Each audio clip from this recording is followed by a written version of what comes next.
નમસ્કાર દોસ્તો, જય હિન્દ અને હું ધવલ મારું આપ સૌનું સ્વાગત કરું છું લક્ષ્યમ એકેડેમીના ડિજિટલ પ્લેટફોર્મ પર। દોસ્તો, તમને ખ્યાલ છે કે માહિતી મદદની સિનિયર સબ એડિટર જેની 48 જગ્યાઓ ઉપર છેલ્લે ગૌણ સેવાએ સિલેબસ એટલે ડિટેલ સિલેબસ એ જાહેર કરી દીધો। ડિટેલ સિલેબસ માટે આપણે એક મુહિમ પણ ઉપાડી હતી। છેવટે એક્ઝામના 28 દિવસ પહેલા એ આ સિલેબસ છે એ જાહેર કર્યો। ખેર, આ વસ્તુ તો થઈ, પણ હવે પ્રશ્ન ઊભો એ થાય છે કે અહીંયા આ 28 દિવસ પહેલા સિલેબસ જાહેર કરવામાં આવ્યો, તો હવે એક્ઝામ છે એ તમારી 25 તારીખે છે। 25 તારીખે એટલે કે 25/11 ના રોજ તમારી પરીક્ષા છે। તો હવે છેલ્લે કઈ રીતે આ સિલેબસ એ આપણે પૂરો કરી શકીએ? આપણો સિલેબસ તમે જોવો છો તો એ કઈ રીતે છે? સૌથી પહેલા વાત કરીએ કે ભાઈ જો પહેલી વસ્તુ, તમારામાં ફોર્મ ભરાયેલા લોકો કેટલા છે ખબર છે? ફોર્મ ઓલમોસ્ટ 1200 જેવા ફોર્મ ભરાણા હતા।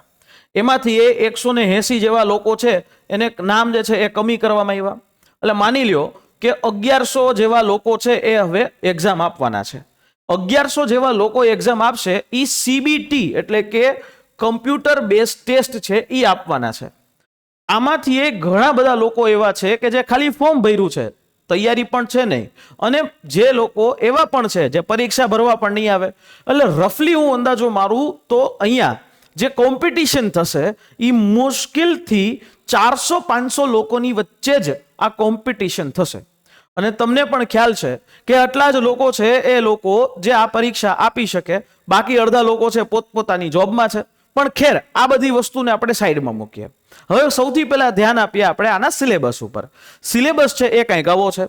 Part A, B, C, D અને E 100 માર્કનો સિલેબસ। હવે તમારે અહીંયા 100 માંથી 100 માર્ક લાવવાના નથી, બરાબર? સ્પર્ધાત્મક પરીક્ષાનો નિયમ છે કે બને એટલા સૌથી વધુ માર્ક જે છે એ આપણે લઈ આવવાના છે, બરાબર? સૌથી વધુ માર્ક લઈ આવવાના છે। હવે આપણી પાસે એટલી તો ખબર હતી, આપણી પાસે ખાલી અહીંયા એકનો જ સિલેબસ નહોતો। 25 અહીંયા જર્નાલિઝમના ખબર નહોતી પડતી, બાકી મને ખ્યાલ છે કે 27 જુલાઈથી આના ફોર્મ ભરવાના શરૂ થયા હતા। 11/8 સુધી આના ફોર્મ ભરાણા છે, અને આ 11/8 સુધી ફોર્મ ભરાણા તો ત્યારબાદ અહીંયા આ પ્રકારના આપણે તૈયારીઓ શરૂ કરી દેવી જોઈતી હતી, બરાબર? પણ ખેર, આપણે હું અહીંયા તમને આ જીકે છે, જીકે એ સિમ્પલ હશે। જીકે છે એ તમને જે અત્યારે ગૌણ સેવા દ્વારા જે પણ સીબીઆરટી લેવામાં આવે છે એટલા બધા પ્રમાણમાં અઘરું જીકે નથી હોતું।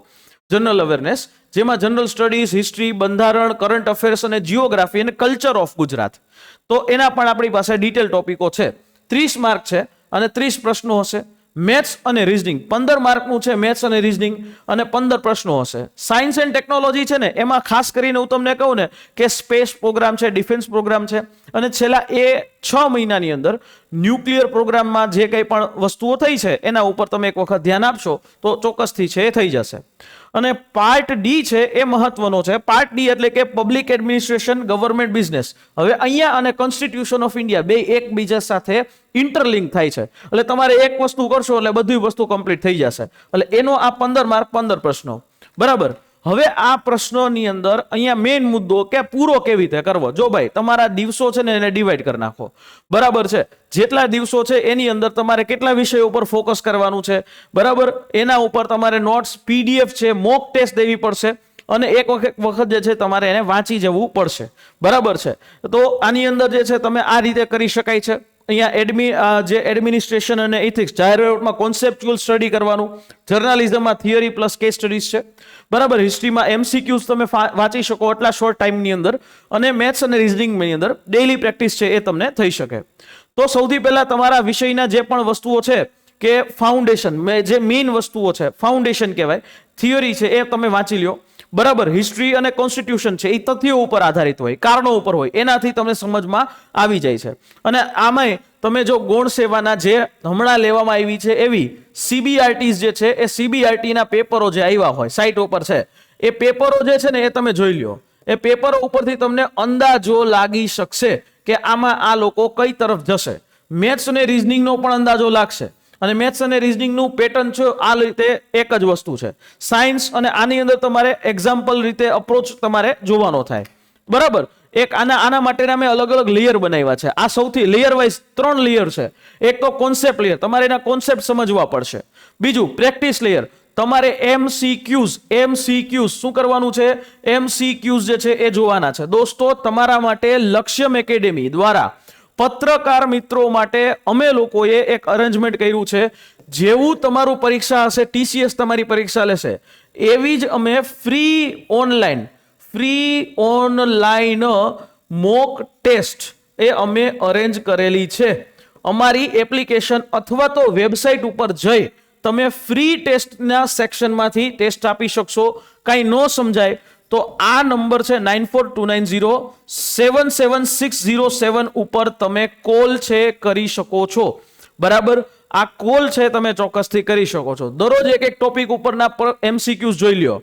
બરાબર છે, આમાં તમે વધારી પણ શકો તમારી રીતે. તમારી સાથે દરરોજના 10 ટોપિક વંચાઈ જાય છે તો 10 ટોપિકના એમસીક્યુઝ છે પ્રેક્ટિસ કરી લ્યો. ટીસીએસની પેટર્ન મુજબનું તમારું આખું મોક ટેસ્ટ હોવી જોઈએ. 100 પ્રશ્ન છે, 100 માર્ક છે. આના માટે તમને 2 ટેસ્ટ અત્યારે અમે ફ્રી કરી દીધી છે. બાકીની ટેસ્ટ જે છે એ તમારા માટે અમે અરેન્જ કરી રહ્યા છે. તો તમે આનો મેક્સિમમ લાભ છે એ લઈ શકો છો. ત્રીજું છે રિવિઝન લેયર. છેલ્લા 3 દિવસ જે છે એ છેલ્લા 3 દિવસની અંદર તમારે રિવિઝન જ કરવું પડે. ઓકે, જેની અંદર પેલું તો કે બાકીનું કોઈ વસ્તુ રહી ગઈ હોય એ રિવિઝન, ડે 2 ની અંદર નવું કોઈ વસ્તુમાં અથવા તો જૂનું રિવિઝન લઈ લેવાનું, અને ડે 3 છે એમાં ઓનલી રિવિઝન. લાસ્ટ 10 ડેઝ છે એ ફક્ત ને ફક્ત રિવિઝન પ્લસ મોક ટેસ્ટ. 15 તારીખ પછીથી તમારે revision plus mock test, revision plus mock test આ રીતે આપવાનું થશે. એક વખત તમે એ વસ્તુ જોઈ લ્યો. કેવી રીતે એ પરીક્ષા છે તમે આપી શકશો, શું આપી શકશો, તો તમને ખબર પડશે. એ પરીક્ષાની પેટર્ન સમજી લેશો તો તમને ત્યારે ટીસીએસની પરીક્ષા જ્યારે લેશે ત્યારે 25 તારીખે વાંધો નહીં આવે. તો અહીંયા વીક વાઇઝ મેં અપ્રોચ તમારા માટે આપી દીધો છે. જો બરાબર, વીક 1, વીક 2 અને વીક 3 બરાબર પાર્ટ એ લઈ લેવાનો, સાથે વીક 2 માં પાર્ટ બી અને પાર્ટ સી, વીક 3 માં પાર્ટ ડી અને પાર્ટ ઈ. આ રીતે પણ તમે ફોલો કરી અને 25 દિવસની અંદર તમારો સિલેબસ એ 25 દિવસમાં પૂરો કરી શકો છો. જો ભાઈ, જે લોકો છે જોબ કરતા હશે, જોબ કરવાની સાથે સાથે તમે બની શકે તો 25 દિવસની રજા લઈ લો. 25 દિવસની રજા લેશો તો તમારો સિલેબસ છે એ કમ્પ્લીટ થઈ જશે. તમારું ડેઇલી રૂટીન આવું હોવું જોઈએ, 8 કલાક. બરાબર, અહીંયા તમને આ સિલેબસ પૂરો કરવા માટેનું આ ડેઇલી રૂટીન છે એ તમને આપ્યું છે 8 કલાકનું. બરાબર છે, 10 થી 12 માં થિયરી રીડિંગ, 12 થી 1 માં એમસીક્યુ પ્રેક્ટિસ, 3 થી 5 માં ટફ જે અઘરા લાગતા હોય તમને એવા પ્રેક્ટિસ, 5 થી 7 ની અંદર મોક ટેસ્ટ દઈ દેવાની, અથવા તો 7 થી 8 ની અંદર એનાલિસિસ જે છે કરી લેવાનું, શોર્ટ નોટ્સ વાંચી લેવાની. આ રીતે તમારા માટે 8 દિવસનું અમે લોકોએ આ સરસ મજાનું તમને 8 કલાકનો પ્લાન પણ આપી દીધો છે. આ 8 કલાકનો આખો પ્લાન છે, વિચારો.